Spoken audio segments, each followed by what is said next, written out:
আসসালামু আলাইকুম। কেমন আছেন আপনারা সবাই?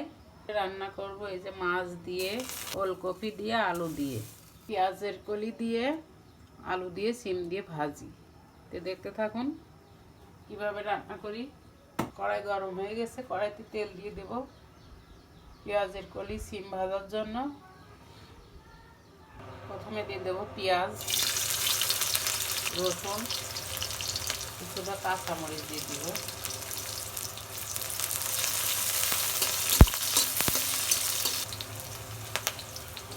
ভাজা হয়ে গেছে এগুলো, এবার আমি সবজিগুলো ঢেলে দেব।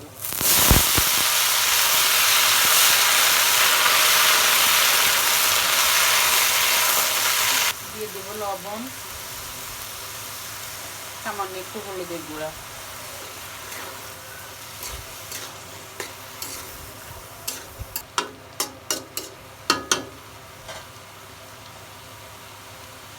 ঢাকা দিয়ে দিব। ভাজি হয়ে গেছে, ভাজিটা এবার আমি নামাই ফেলবো।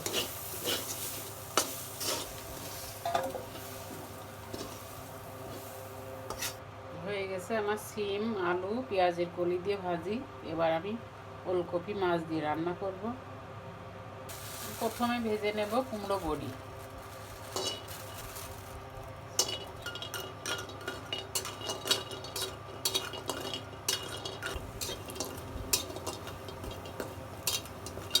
কুমড়ো বড়িগুলো ভাজা হয়ে গেছে, আমি এবার উঠাই নেব। এবারে মাছ ভাজার জন্য কড়াইতে তেল দিয়ে দিব।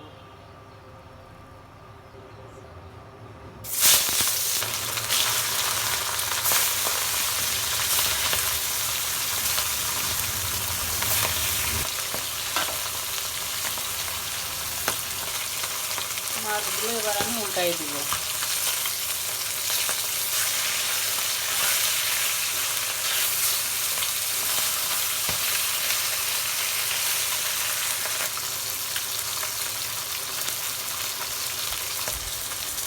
মাছ ভাজা হয়ে গেছে, আমি এবার উঠাই নেব।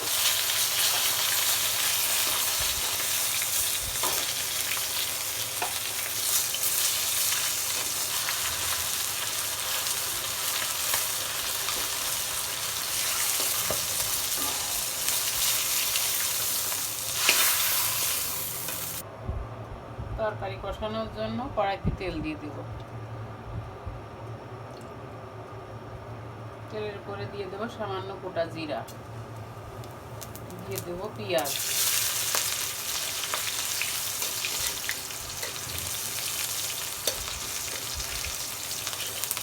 দিয়ে দেবো বেটে রাখা মশলা। এখানে জিরা, পেঁয়াজ, কাঁচামরিচ বেটে নিয়েছি।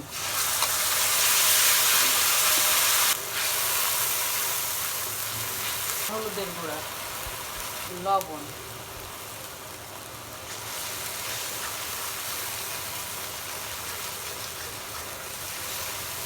মশলাটা ভালোভাবে কষানো হলে সবজি দিয়ে দেব।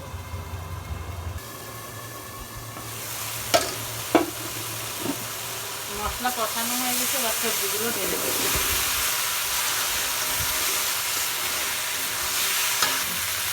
একটু পানি দিয়ে দেবো।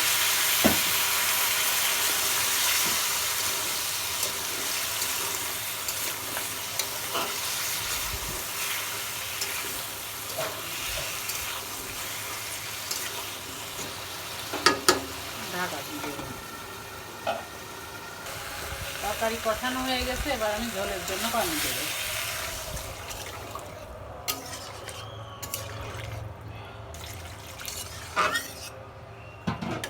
এবার আমি ঢাকা দিয়ে দেবো।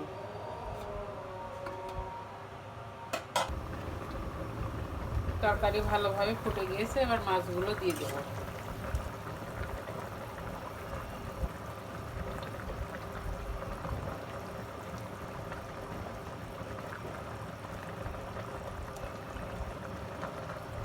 ঢাকা দেবো। আমি বড়িটা কষাই রেখে দিয়েছিলাম, এবার বড়ি দিয়ে ধনের পাতা দিয়ে দিব। কারণ বড়িটা আমি আগে দিইনি তরকারিতে, কারণ বড়ি খায় না একজনা তরকারিতে দিলে, সেজন্য তার জন্য তরকারি উঠায় রেখে তারপরে আমি বড়ি দিয়ে দিয়েছি।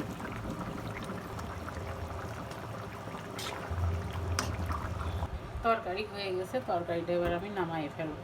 কুমড়ো বড়ি, ওলকপি, আলু, মাছ দিয়ে রান্না। তা আমার রান্নার ভিডিওটা আজকে আপনাদের কাছে কেমন লাগলো? যদি ভালো লেগে থাকে তাহলে একটা শেয়ার, কমেন্ট আর লাইক দিয়ে দেবেন। রান্না আজকের মতো এখানেই শেষ। আল্লাহ হাফিজ।